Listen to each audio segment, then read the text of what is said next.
very important occasion, especially because it's a Mothers' Union occasion, who are a backbone of the church. The word Mbumba is a Xhosa word for something that is united, solid. Hence the expression "Wathinda abafazi, wathinda imbokodo" means Mbumba is something that is united, strong, a rock, solid rock.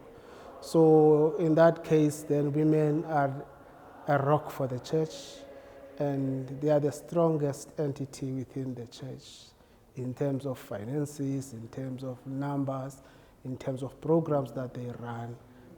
I think in all aspects of the Christian life, they are the most organized, most supported entity of the church.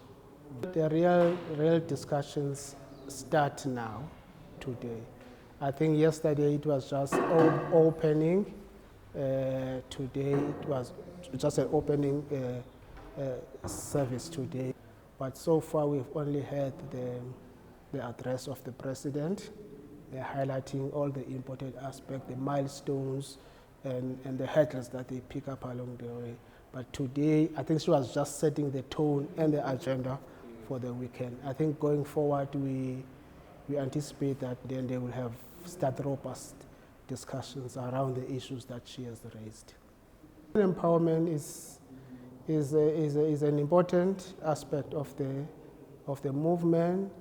As they say, if you empower a woman, you empower the society. If a woman works at home, everybody, we are always accused as men that we will go and shisanyama and do that, and then you come back after Shaya 2 and then come back at home. But women are not like that. They will even sacrifice going to a restaurant because they want to support the family.